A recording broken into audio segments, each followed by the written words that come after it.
নমস্কাৰ সকলোকে পুনৰবাৰ স্বাগতম জনাইছোঁ আৰু ভিডিঅ'টো আৰম্ভ কৰিবলৈ লৈছোঁ আৰু এতিয়া ৰাতিপুৱা হৈ থকা নাই আৰু পুৰা 8:30 মানে বাজিলে মোৰ গা পা ধুই আহোঁতে মানে কাপোৰ অলপ ধুবলগীয়া হ'ল আজি মানে উঠোঁতে অকণমান টাইমো হয়গৈ বাৰু মোৰ বহুত বেছি সোনকালেও নুঠো বাৰু দেই আৰু আয়নৰ পৰা অকণমান সোনকালে উঠিব নোৱাৰি সি নিদিয়েই পটককৈ সেইকাৰণে তাৰ লগতে অকণমান দি শুই দিওঁ আৰু তেনেকৈ সময়টো গুচি যায় বাৰু আৰু এতিয়া লৰালৰিকৈ এতিয়া চাহকণ খাই ভাত বনাবই লাগিব সি শুই আছে তাকো উঠাব লাগিব 10 বজালৈ একদম পূৰা ৰেডি হ'ব লাগিব কাৰণ আজি হ'ল 14 নৱেম্বৰ শিশু দিৱস আৰু শিশু দিৱস আজি তেওঁলোকৰ তাহাঁতৰ অংগনবাড়ীত অকণমানকৈ কিবা এটা নিয়ম কৰিছে কিবা এটা শিকিব আৰু মুঠতে কিবা এটা কি বুজি পাই নাজানো সি আৰু মুঠতে তাক লৈ যাম ভাল পাব সকলো ল'ৰা ছোৱালীয়ে আহিব আৰু গতিকে আপোনালোকে আজি আমাৰ দিনটো শিশু দিৱস পালন কৰা কেনেকৈনো পালন কৰিছোঁ আপোনালোককো দেখুৱাই থাকিম গতিকে সম্পূৰ্ণ ভিডিঅ'টো চাই থাকিব এতিয়া আৰু ভাত পানী বনাওঁ ৰেডি হওঁ আৰু এইফালে আয়ান দেখিছেনে শুই আছে মই মানে ভালকৈ বিচনাত ওলাই নাই দেউতাক উঠি গৈছে সেই মাত্ৰ ওলাই গৈছে এইখিনি আকৌ তুলসী অলপ ছিঙি থৈছোঁ আৰু এইখিনি ৰাতিপুৱা কি কৰোঁ মই অকণমান চাহ পানীৰ ঠাইত লাল চাহৰ ঠাইত ইয়াৰ অকণ খাবলৈ লৈছোঁ অকণমান কাহো হৈ আছে ল'ৰাকো অকণ খুৱাওঁ চাহ পানী নিচিনাকৈ বনাই পেলাই আৰু ভাল লাগে কাহটো ভাল লাগে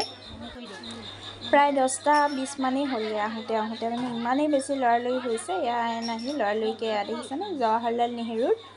সন্মুখত এয়া ফুল দিছে সেৱা কৰিছে এয়া ককা হেনো সি কৈছে আৰু কি বুজি পাইছে আৰু সিহে জানে কিন্তু অকণমান সি তাক বুজাবলৈ চেষ্টা কৰিছোঁ বাৰু তথাপিও ইমানো বেছি বুজি পোৱা হোৱাগৈ নাই আৰু আমি সকলো আহি উপস্থিত হ'লোহি এখন হ'ল আমাৰ আয়ানহঁতৰ অংগনবাড়ী চেণ্টাৰ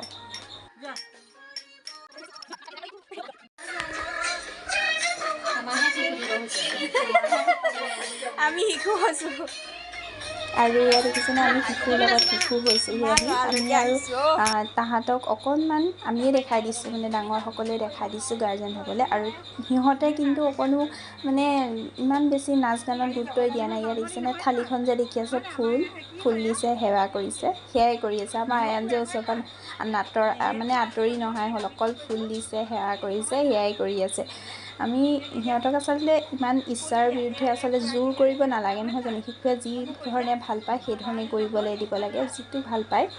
তেওঁলোকৰ মনৰ ইচ্ছাৰে কৰিবলৈ দিব লাগে এতিয়া বৰ্তমান অকণমান ডাঙৰ হ'লে বাৰু বেলেগ কথা এতিয়া একো সিহঁতি বুজিও নাপায় ক'লেও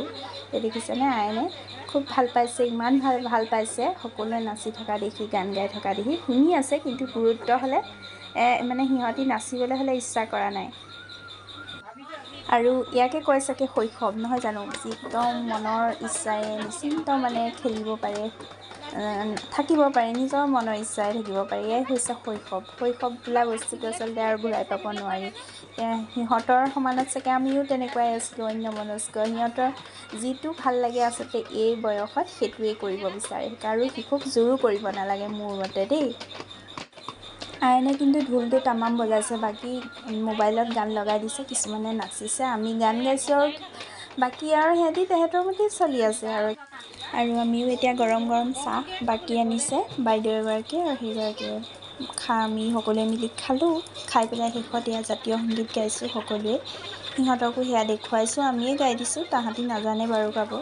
গতিকে আমাৰ ভাল লগা মুহূৰ্তবোৰ এনেদৰেই ভিডিঅ' আকাৰে শ্বেয়াৰ কৰিছোঁ আপোনালোকে যদি ভাল পাইছে ভিডিঅ'টো লাইক কৰিব কমেণ্ট কৰিব আৰু যিসকলে মোৰ চেনেলটো এতিয়াও ছাবস্ক্ৰাইব কৰি লোৱা নাই ছাবস্ক্ৰাইব কৰি ল'ব দেই ওচৰৰে বাইদেউ এগৰাকীয়ে তাহাঁতক কটন কেণ্ডিও কিনি দিলে আৰু এয়া অংগনবাড়ী বাইদেউগৰাকীয়ে লুচি ভাজিও বনাই আনিছে কেক বনাই আনিছে তাহাঁতৰ কাৰণে সিহঁতি হেঁপাহ পলুৱাই খাইছে ফূৰ্তি কৰিছে আমাৰ খুব বেছি ভাল লাগিছে মনটো সঁচাকৈ আৰু এনেদৰে ল'ৰা ছোৱালীক মুকলি মনেৰে তেওঁলোক সিহঁতৰ ইচ্ছাৰ মতে যাবলৈ সৰু অৱস্থাত দিলে সিহঁতৰ মনবোৰ মুকলি হয় আৰু যদি আমি মানা কৰি থাকোঁ চব ক্ষেত্ৰতে সিহঁতি জেদটো আচলতে বাঢ়ি যায় মই ভাবোঁ মোৰ ল'ৰাটোক আচলতে মই কোনো এতিয়ালৈকে বাধা দিয়া নাই যি খুব খেলিবলৈ মন যায় খেলিবলৈ দিওঁ খালি বাকী তাক বেয়া কামবোৰৰ পৰা তাক সেইখিনিহে নিদিওঁ বা মানা কৰোঁ গতিকে শেষত এয়া দেখিছেনে জাতীয় সংগীত গাইছোঁ আৰু শেষত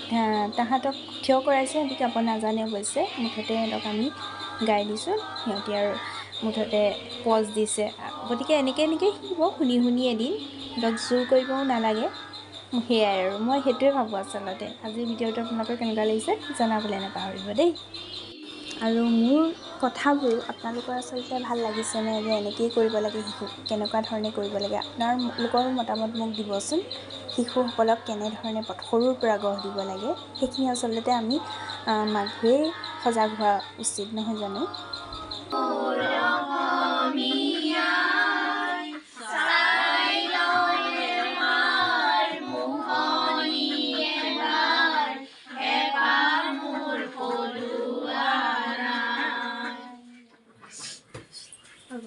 চাকি গছ